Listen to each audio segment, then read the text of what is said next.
अध्यक्ष रुद्र सिंह मानसा जी, जो बहुत क्रांतिकारी आदमी, जब वहां पे मीटिंग हो तो कम बोलते हैं लेकिन बिल्कुल ठोक का लाठी के दम पे। तो इनका भी, अध्यक्ष जी का भी यहाँ पे मान सम्मान है। यहाँ पे आए, हमको रास्ते में मिले एक मीटिंग में, मगर जी चलो। सभी किसानों, नौजवान साथियों, मेरी माताएं बहनें और पत्रकार बंधु, यहाँ पे विकास भाई है, बहुत मेहनती, गुरदीप जी है। यहाँ पे मान साहब है, जोगिंदर मान, जो बहुत क्रांतिकारी, इनके पिताजी, उनके साथ में काम करने का, घासीराम नैन जी के साथ में काम करने का मौका मिला। और 2-3 साल पहले जब एक्सपायर हुई, उससे 1 साल पहले वे घर पे गए मुजफ्फरनगर में। सर्दी के मौसम में हमने कहा जी गर्म पानी करवा दे ना, ठंडे से ही नहाएंगे, गर्म पानी करवा के कोई आंदोलन हो जाएगा। मतलब घर पे कोई आंदोलन नहीं था, एक मीटिंग में गए। मतलब बहुत कड़े आदमी, कड़क आदमी, बहुत आंदोलन उन्होंने लड़े।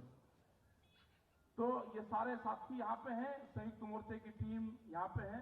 एक भाई और है, कौन सा, पुरुषोत्तम और सारे हैं, जितने भी जिम्मेदार लोग हैं सब हैं यहाँ पे। युद्धवीर सिंह जी, बहुत जानकारी इन्होंने आप लोगों को दी। जसवीर, ये महिलाएं हमारी बहनें यहाँ पे हैं। देखो, मुद्दा ये है कि जितने बड़े बड़े लंबे धरने चल रहे हैं, कोई एक आदमी अगर ये समझ ले कि मैं पैदल वहां से उतरकर मैं पूरे धरने पे को पैदल चल सकता हूं,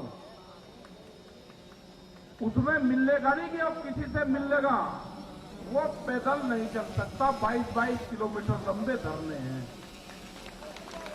वो टेंट उसके गिरवाने की जिम्मेदारी दे दे कि आप टेंट को गिन लो या अपने किसी लोगों से मिल लो, वो ये काम नहीं कर सकता।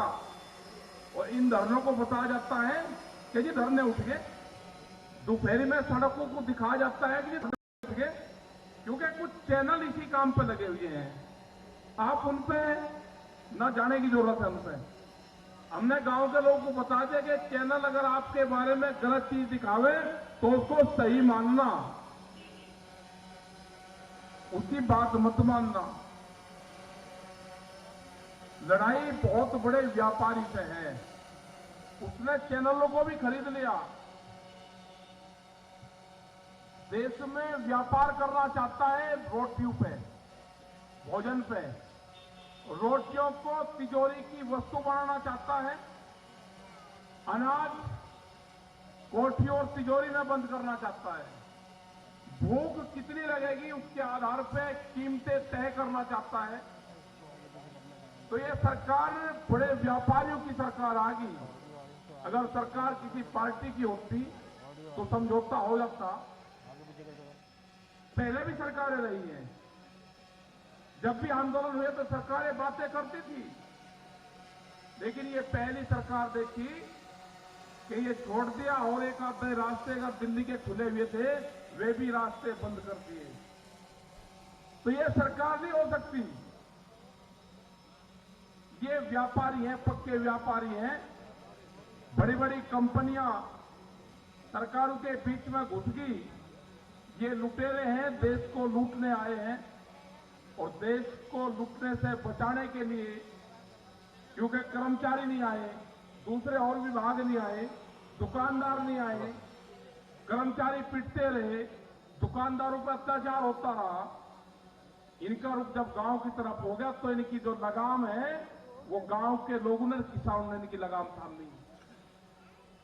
इनका मुकाबला करना पड़ेगा डट के। अभी आंदोलन कितना लंबा चलेगा इसका वो भी कोई नहीं है कि कितना लंबा चले।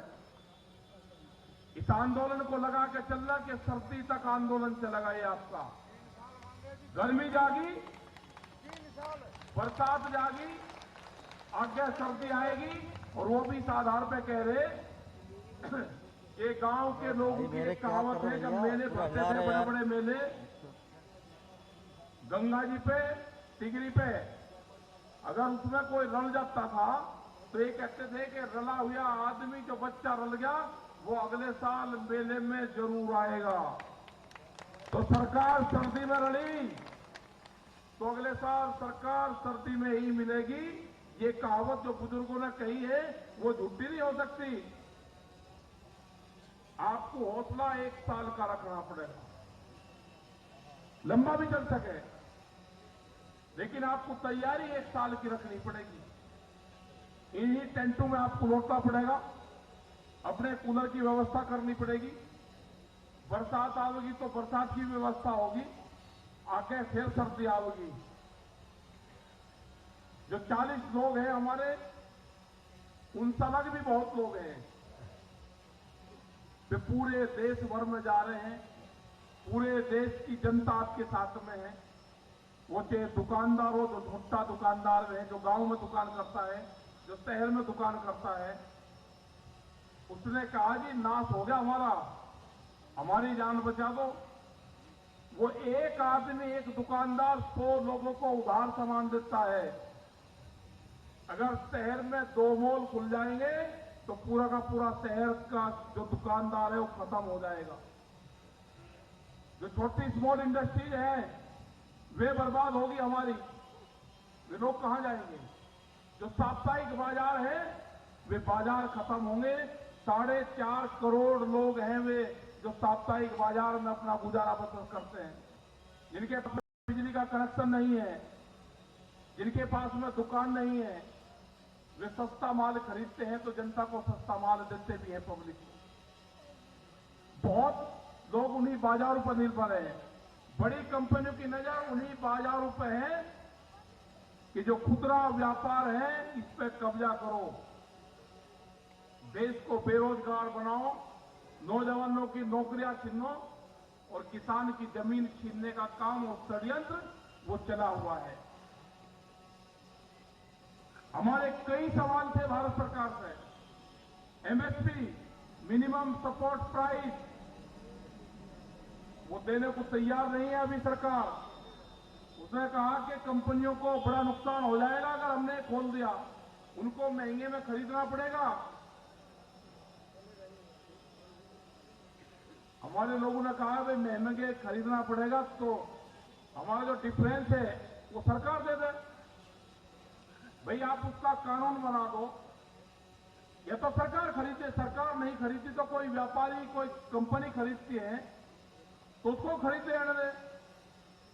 अगर उनकी ज्यादा चिंता है तो डिफरेंस आप सरकार उसको वहन कर ले, लेकिन अभी किसी चीज पे तैयार नहीं है। ये लड़ाई लंबी चलनी पड़ेगी। 3 कानून हैं, वे वापसी नहीं होंगे तो घर नहीं जाएंगे। ये पूरा नारा उसी दिन लग चुका था। 3 बिल वापसी होंगे, एमएसपी पे कानून बनेगा, अपने फसलों को हम एमएसपी से कम पे नहीं बेचेंगे। ये हो गया है तय कुछ जगह। आगरे के अंदर अभी 3 दिन पहले एक किसान गेहूं की फसल लेकर गया, उसका रेट लगाया 1600 रुपया क्विंटल। उसने कहा कि एमएसपी से कम पे नहीं दूंगा, 1975 से कम पे मैं अपना गेहूं नहीं बेचूंगा। उसने रोड़ा रुका करा, अधिकारी आए तो उसका उसी रेट पर उसकी खरीद हुई। मंडी का मतलब पूरे देश में मंडी का मतलब एमएसपी नहीं है। पूरे उत्तर प्रदेश और दूसरी जगह तो मंडियों में उसके नीचे पे खरीद होती है। पंजाब और हरियाणा को छोड़ देंगे, और वो भी 2 फसलों को। उस अलग तो अगर मक्का की फसल है, बाजरे की है, तो वो सस्ते में बिक रही। तो जब ये कानून बन जाएगा तो उसके नीचे पे फसल नहीं बिकेगी। ये आंदोलन है। 3 बिल वापसी होंगे, ये आंदोलन है। बिजली अमेंडमेंट बिल 2020, उस पर सरकार ने कहा कि हम इसको ले लेंगे वापसी, लेकिन कोई कागज पत्तर उसका भी नहीं है। इनमें समझौता नहीं होता तो समझौता उसमें भी नहीं होता। अगर किसी के पास में 2 पशु होंगे तो कॉमर्शियल कनेक्शन उसको लेना पड़ेगा अपने घर पे ही। बीज कानून आ रहे हैं, इसके अलग भी बहुत कानून आ रहे हैं। बीज विधेयक जो बिल है वो आ रहा है। बीज पुलिस बनेगी, वो देखेंगे खेत में क्या बुरा। अगर कोई किसी कंपनी का बीज आपके खेत में निकल गया तो मुकदमे दर्ज होंगे। पंजाब में ये हुए भी हैं। आलू की किसी ने वैरायटी लगा दी गुजरात में, उसके ऊपर मुकदमे दर्ज हुए। 10 साल पुराना ट्रैक्टर अब आप नहीं चला सकते, ये देश में कानून आ गया है, एनजीटी का कानून है ये, कि 10 साल पुराना पंपिंग सेट, गाड़ी और ट्रैक्टर अब आप नहीं चला सकते। आप इलीगल रूप से उसको चला रहे हैं, आप उसको बेच नहीं सकते। उससे कोई एक्सीडेंट कोई हो जाए तो उसका इंश्योरेंस नहीं है, तो कितने लोग होंगे कि 10 साल में ट्रैक्टर बदल देंगे। फिर जो सारे कानून आ रहे हैं, ये खेती को छीनने के कानून है, आपकी जमीनों से उनकी नजरें हैं। या आपको भाव ना दे, इस तरह के कानून लगाते कि किसान अपनी खेतीबाड़ी छोड़कर ये कंपनी को दे दे। वो कौन सा फार्मूला है कि हम अपने खेत में खुद काम करते हैं, मजदूरी करते हैं, हमको नुकसान है। बड़ी बड़ी कंपनी आएंगी, उनके बड़े बड़े अधिकारी आएंगे, वे कर्मचारी वे खेती में काम करेंगे, उनको फायदा होगा। हमने सरकार को कहा है कि उन मास्टरों से हमको भी मिलवाओ, जो खेती के जो मास्टर हैं, जो गणित के टीचर हैं, उनसे हमको भी मिलवा दो कि कैसे लाभ होगा। बहुत लोग कहते हैं कि कानून से लाभ बहुत होगा। भाई कौन आदमी है वे, हमको भी मिलवा दो, जो टेक्नोलॉजी हम उसकी जानकारी कर लेंगे। अभी लड़ाई लंबी होगी, सवाल बहुत है, सरकार मिल नहीं रही। सरकार पिछले 1.5 महीने से गायब है, सरकार दिल्ली छोड़कर कहीं भागी। और ये पता चला है कि जब गद्दड़ के दिन आते हैं ना, वो खेत छोड़ के गांव की तरफ को जाता है। सरकार भी दिल्ली छोड़ के गांव की तरफ को जा रही, गांव वाले लाठी लेकर बैठे, न सरकार दिल्ली में है न सरकार गांव में है। सरकार कहां गई? सरकार गई है बंगाल। बंगाल में भी हमारे लोग जा रहे हैं, रुल्दू मानसा जी जा रहे हैं अपना लठोड़ा लेकर बंगाल में भी जाएंगे। सरकार को बंगाल से भी जाएंगे, उनको जाना पड़ेगा बंगाल से भी। पूरे देश में जाएंगे, 40 के 40 लोग जाएंगे, इनके साथ में हिंदुस्तान भर के और लोग जाएंगे, अपनी बात बताएंगे कि फसलों के रेट नहीं मिल रहे, स्वामीनाथन वाली कमेटी की रिपोर्ट लागू नहीं हुई, देश को लूटने आगे, देश में लुटेरे आगे हैं, इन लुटेरों को भगाना पड़ेगा। और भगाने का जो तरीका है वो सब आप लोग जानते हैं कि जब लुटेरा घर में आता है, जब चोरी करने आता है, तो पाठ पढ़ने से नहीं हो जाएगा, वो लठोरी से जाएगा, लठोरी से उससे जाएगा वो। तो बड़ी बड़ी कंपनियां आपकी जमीनों पर नजरें गड़ाई बैठी है, आपको सतर्क रहना है। इस तरह का जो आंदोलन है, ये पहली बार इतना बड़ा आंदोलन देश में चला है। और 100 दिन इस आंदोलन को हो गए, 100 दिन। बहुत हिम्मत की बात है आप सब लोगों की। गेहूं कटाई का टाइम आएगा, उस टाइम पे कमेटी अपने गांव में बना लेना कि जो किसान यहां पर रहेगा उसके खेत का नुकसान ना हो। ये कमेटी आपको बनानी पड़ेगी। सरकार तलाश में है कि किसान गेहूं काटते अपने खेत में जरूर जाएगा। आपकी सबकी जिम्मेदारी बनती है कि जो लोग यहां पे हैं उनके खेत की कटाई होती रहे, आंदोलन भी चलता रहे, और ये देश में मीटिंग भी चलती रहे। फैसला एक दिन वो होगा कि फैसला आपके पक्ष में आएगा, किसान की जीत होगी, और सम्मान के साथ में किसान अपने घरों को वापस जाएगा। सरकार को भी कहा है कि आपने जो गलती और जो पाप करा है, आपने जो सरदार कौम के साथ में जो गद्दारी करी है, आपको माफीनामा है कि आपको अमृतसर के गुरुद्वारों में, गुरु घर में आपको जाना होगा, माथा टेकना पड़ेगा आपको। जय श्री अकाल। तो अपनी तैयारी करो। और यहाँ पे जितने भी हमारे संयुक्त मोर्चे के लोग हैं, इस आंदोलन को, इस मंच को बढ़िया तरीके से आप चला रहे हो। पूरे आंदोलन, पूरे मंच आपके चले हुए। यहाँ हम भी दूसरी तीसरी बार यहाँ पे आए, आते हैं, इतना लंबा मंच है, आ ही नहीं सकते यहाँ तक, घूम फिर कर आना पड़े। तो आएंगे, अभी आगे जाके 1-2 जगह बैठेंगे, चाय पिएंगे। आपका धन्यवाद। जय हिंद, जय भारत, जय सिंह बॉर्डर, जय सिगरी बॉर्डर, जय ढाका बॉर्डर, जय गाजीपुर बॉर्डर।